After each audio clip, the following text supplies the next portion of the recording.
John Piaget and Constructivism, presented by Joshua Brumble for Education 201 Online.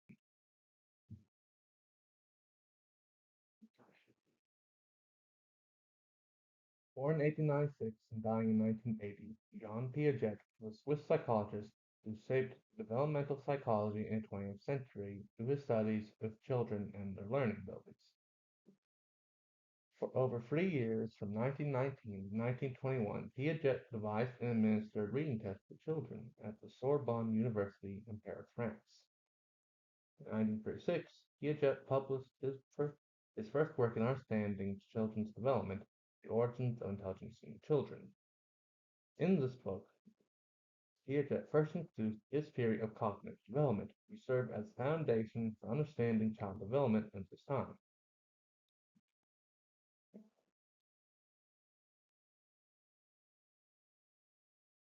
Piaget and Constructivism. Jean Piaget's theory of education falls under the educational philosophy of constructivism. Constructivism is the idea that students are not passively receiving knowledge but constructing it by applying ideas to their past experiences. It focuses on the learner's perspective and how their experiences and interactions with their environment shape their development in education. Piaget argued for a timetable on how a child's mind develops, what he called a genetic epistemology.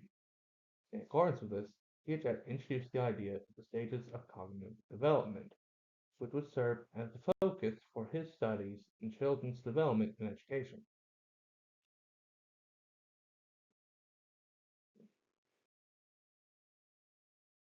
Piaget's theory of cognitive development. Piaget saw a child's mind as constantly creating and adjusting its own model of reality through interaction and play. Mental growth, he argued, was achieved by integrating smaller concepts into higher level ones over a period of time in cognitive development. To Piaget, children are not passive observers, but take an active role in their own development through observation and experimentation or play. Piaget believed that a child's mind developed in stages over the course of their lifetime and based his theory of cognitive development around this idea. According to Piaget, this development lasted throughout adolescence and into adulthood, or at least until the age of 12, and were composed of the sensory-motor, operational, concrete operational, and formal operational stages.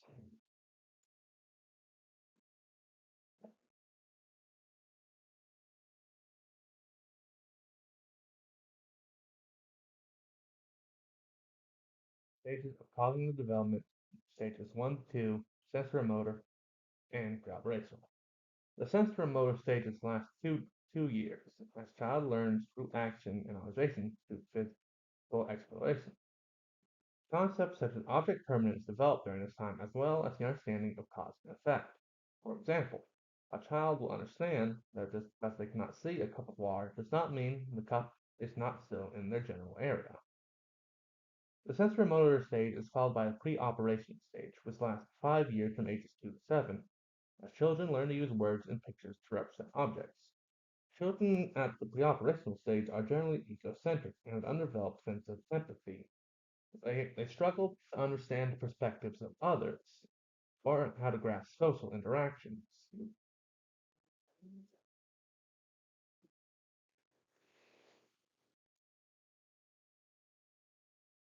Stages of cognitive development, stages 3 to 4, concrete operational and formal operational stages.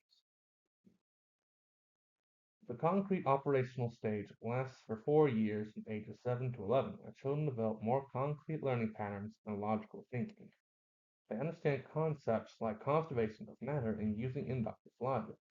For example, a child at this stage will understand how how how liquid volume works.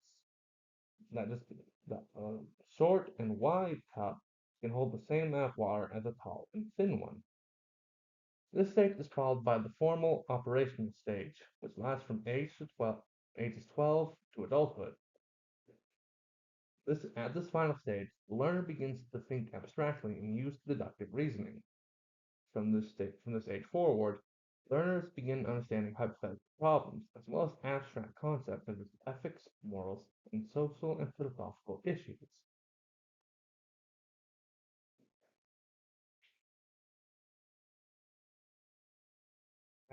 knowledge is integrated.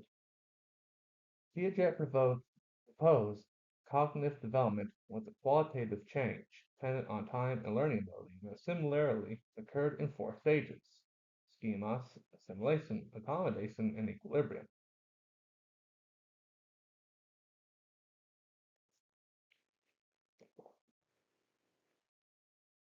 Schema, as Piaget in Piaget's theory, includes both a category of knowledge and obtaining it. The schema is shaped and developed through experience, becoming both broader and more defined. This is followed by assimilation. Assimilation is the process of taking in new information and adding it to a pre-existing schema. For example, if a child has only ever seen small dogs, they will assume all dogs are small. By seeing a large dog, this lets them know that dogs can be in different sizes. They will now assimilate this knowledge into their pre-existing schema. Following assimilation is accommodation. Accommodation refers to the changing of a child's behavior through assimilation, as well as the creation of new schemas. The final stage is equilibrium. Equilibrium is the balance between assimilation and accommodation. The child finds ways to balance their current knowledge with new knowledge. Using the previous example, instead of only thinking all dogs are small, they now know that dogs can be many sizes and will know not to be surprised if they see a large dog instead of a small one.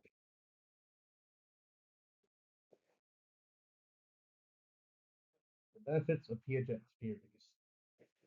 John Piaget's contributions to psychology helped to both promote and shape our understanding of child development. By recognizing individual differences in development, curriculums can be tailored to the needs of the learner based off age and cognitive ability. His theories of education also encourage critical thinking and individualism in children, helping them to develop their own problem-solving skills and how to work out and how to solve such problems on their own power. Because students are encouraged to experiment and learn on their own terms, they become invested in their own education. They're not passive observers, they're taking an active role in learning about how the world works and their place in it. However, there are still critiques of Piaget's theories. So furrow, these critiques are found largely in his research methods and the conclusions he drew from them. Piaget's original focus group was made up both his own children and other already well-educated children, leading potential bias that his foundings cannot be applied universally. This idea this idea is further supported by the fact that this original group was rather small, and it's believed that it's too narrow to be applied to all children.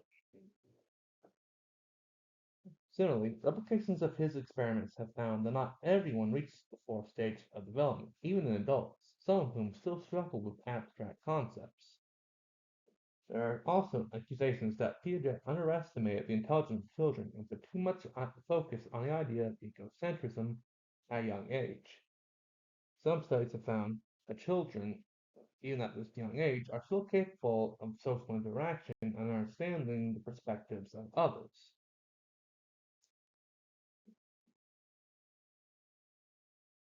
How Piaget shaped modern education. By focusing on the learner, Piaget encouraged independent learning in a student while stoking their curiosity. Children are recognized as active learners whose understanding is constructed through participation and problem solving. Modern curriculums are based on age and fit and capabilities of the student depending on their current stage of development. Rather, Similarly, rather than just simply expositing information, teachers are encouraged to make learning an active process for the student. And by encouraging them to play and experiment, draw their own conclusions, and further develop their problem-solving skills.